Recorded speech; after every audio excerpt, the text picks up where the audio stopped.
Salam saudara terkasih dalam Kristus Yesus, kita jumpa hari ini pada renungan harian Rabu pagi. Dan dalam suasana sukacita mengakhiri akhir pekan ini, kita akan mendengarkan firman Tuhan yang menuntun hati kita. Oleh karena itu sebelumnya kita bersatu di dalam doa. Damai sejahtera Allah yang melampaui segala akal dan pikiran, itulah yang melihara hati dan pikiran dalam Kristus Yesus Tuhan. Amin. Saudara terkasih, firman Tuhan untuk kita dari Zakaria 14 ayat 7.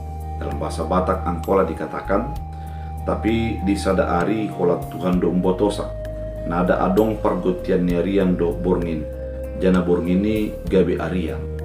Dalam bahasa Indonesia, tapi akan ada suatu hari, hari itu diketahui oleh Tuhan, dengan tidak ada pergantian siang dan malam pun menjadi siang. Demikian firman Tuhan. Saudara terkasih di dalam Kristus Yesus, dalam kitab Zakaria pasal 14 ini diterangkan akan hari akhir atau akhir zaman yang akan terjadi, di mana Tuhan akan menjadi raja yang berkuasa memimpin umatnya sesuai dengan kehendak Allah. Ketika Tuhan memimpin umatnya, maka hal-hal yang tidak baik akan dimusnahkan, namun orang-orang yang dekat dengan Tuhan akan dipermuliakan oleh Tuhan. Hal itu bisa kita baca pada ayat setelah daripada firman Tuhan kali ini. Oleh karena itu, firman ini yang pertama mengatakan kepada kita bahwa apa yang terjadi pada saat ini akan ada akhirnya, di mana Tuhan akan yang berkuasa menunjukkan kekuasaannya untuk menghakimi setiap orang sesuai dengan perbuatan-perbuatannya. Kemudian firman ini juga mengingatkan kepada kita bahwa ketika Tuhan sudah menyatakan kemuliaannya, maka setiap orang akan menjadi di dalam kekuasaan Tuhan. Bukan hanya manusia saja, namun seluruh ciptaan ini akan di dalam kekuasaan Tuhan. Salah satunya adalah tidak ada pergantian hari. Ketika dikatakan tidak ada pergantian hari, maka semuanya akan menjadi siang. Artinya bahwa di dalam kuasaan Tuhan, Tuhan akan bisa menjadikan sesuatu menjadi terang benderang, menjadi jelas dan nyata di dalam hadapan Allah. Tidak ada yang tersembunyi, dan Tuhan akan menyatakan kemuliaannya itu adalah setiap orang akan melihat kemuliaan Allah.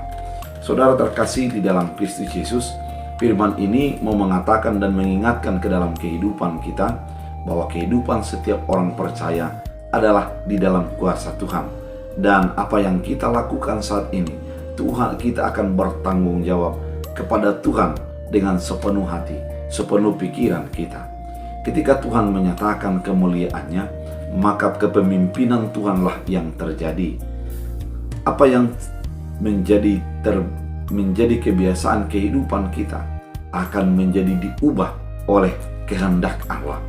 Kalau di dalam firman Tuhan kali ini, semuanya akan menjadi siang. Artinya, tidak ada pergantian antara siang dan malam, karena semua sudah menjadi siang.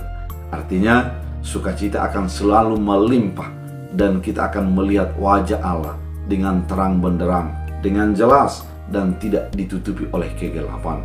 Karena Allah itu adalah memang terang, di mana ada Allah, di situ kita akan melihat cahaya kemuliaan yang dipancarkan Allah dalam kehidupan kita. Oleh karena itu, saudara terkasih di dalam Kristus Yesus, kita mau diingatkan oleh firman Tuhan. Apa yang engkau perbuat pada saat ini, apa yang engkau lakukan akan dipertanggungjawabkan pada zaman akhir. Apa yang kau rasa di dalam kuasamu hari ini akan juga berakhir, di mana setelah Tuhan menyatakan kemuliaannya, kita harus menjadi patuh dan tunduk kepada kehendak Allah. Bukan hanya kita, segenap ciptaan Allah akan tunduk di dalam keputusan dan kehendak Allah. Oleh karena itu, di dalam kehidupan kita, mari kita tetap memuliakan Allah. Di dalam kehidupan kita, mari kita tetap memuji Allah, memuliakan Allah dalam kehidupan kita. Dan mari kita sadari bahwa kehidupan ini adalah di dalam kuasa, di dalam pengaturan, dan di dalam kehendak Allah. Dan biarlah kita hidup sesuai dengan tuntunan dan kehendak Allah. Oleh karena itu, biarlah firman Tuhan menjadi menyegarkan, menguatkan, menuntun kita untuk sesuai dengan kehendak-Nya. Kita berdoa. Terima kasih Tuhan atas firman yang Kau nyatakan. mengingatkan kami bahwa ada zaman akhir, di mana pada saat itu Tuhan akan menunjukkan kekuasaannya, dan kami dipimpin oleh Tuhan kami sebagai Raja. Oleh karena itu, biarlah kehidupan kami terfokus kepada kehendak Allah. Biarlah hidup kami selalu mengandalkan Tuhan. Terima kasih Bapa, sembuhkan yang sakit, kuatkan yang lemah, hiburkan yang sedih, dan biar setiap kami hidup dalam kuasa penyertaan Allah dalam Kristus Yesus. Amin. Tuhan Yesus memberkati.